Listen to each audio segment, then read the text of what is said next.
Yakunda Neftchi 24 yillik tanaffusdan keyin chempionlikni qo'lga kiritdi. Biroq o'sha chempionlikdan keyin andijonliklar ham ahd qilishdi. Surxon hujumni rivojlantirib keta olmadi. Hozir endi 9-daqiqa o'tib boryapti, 10-daqiqaga kirib bormoqdamiz.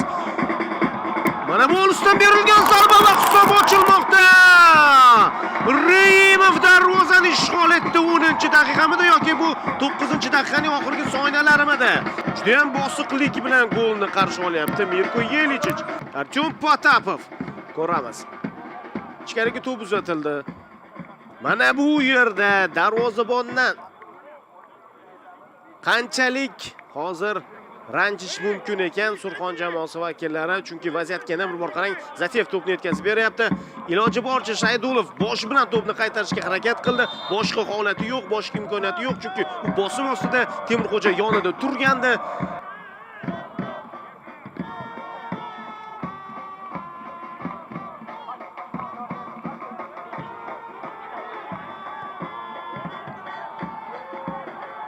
Lokomotivning navbatdagi hujumi zarba!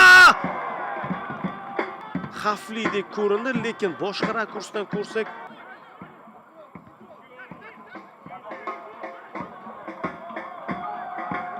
yana bir hujum.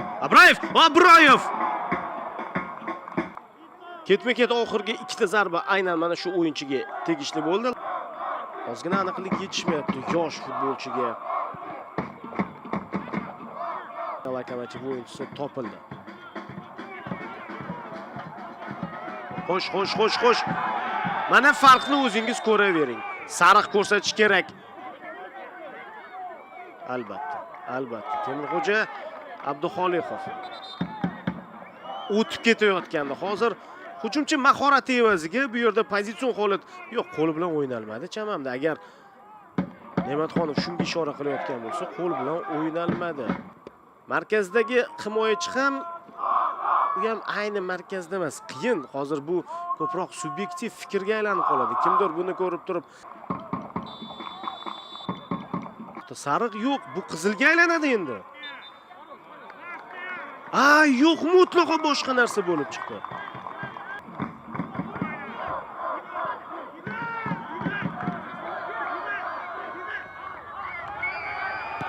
Lokomotivning hujumi darvozabon hozir to'pni qo'ldan chiqarib yuboryapti.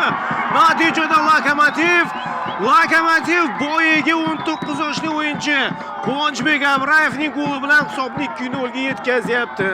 Mana bu endi fikrni o'zgartiradigan holat. Ikkinchidan boshlangandan beri 22-daqiqada endi Lokomotiv zarba beryapti va bu golga aylanmoqda. Xo'sh, darvozabon Kozlovdan boshlangan hujum. Temurxo'ja Abduxoliqov ushlab turdi, qarang.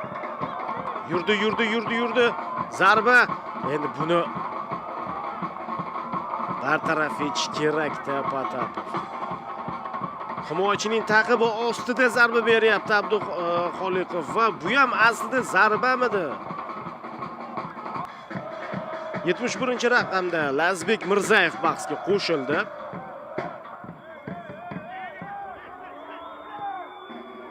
Yaxshi vaziyat hisob 2-1 o'zgartiryapti. Chinedu. Stefan Chinedu. Hozirgina Mirko Yelichich yoshlarni maydonga tushirganda hisob 2-0 yetgandan keyin birdaniga Surxon qaytyapti. Va 10-raqamda Shodiyor Shodiboyev.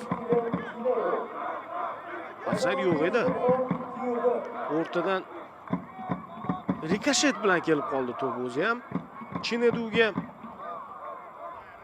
hozirgina bahsga qo'shilgan Bilol Tupliyevdan keyin ozmi ko'pmi tajriba to'plagan holda o'zga yurt tajribasini yuqoridan to'p jarimalarga yetkazib berilyapti. Yana bir uzoqdan uzatilgan to'p. Qanday vaziyat edi.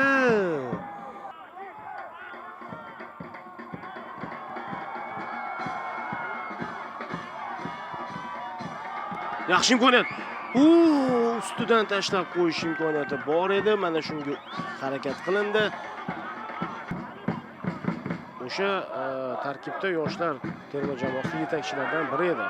Rossiya futbolidagi eng iqtidorlilardan biri deb ta'kidlanardi. Biroq faoliyati keyinchalik kutilgancha bo'lmadi. Hozir esa hisob 3-1. 3-1 yo'q joydan ega bo'lyapti Lokomotiv to'pga. Lazizbek Mirzayev golini nishonlamoqda, yig'ilib yuboryapti. Professional faoliyatidagi golini nishonlamoqda. Bilinib turardi tengqurlar orasida maydonni ko'rib olishi boshqacha ekanligi. Yo'q joydan. Bu yerda Temurxo'ja Abduxoliqovni mana bu endi tajriba. Mirzayevning golini aytishimiz mumkin, lekin foul qayd etilmasmikan? Mana shu hujum jarayonida Mirzayev Sardor Mirzayevni aytmoqdaman, Lazizbekni emas. Lazizbek vaziyatni zo'r baholadi. Mana bu yerda, mana bu to'qnashuvni inobatga olmasmikan hakamlar va Temurxo'ja mana bu pasga qarang. Mana bu pas. O'zi ham pasmisan pas bo'ldi.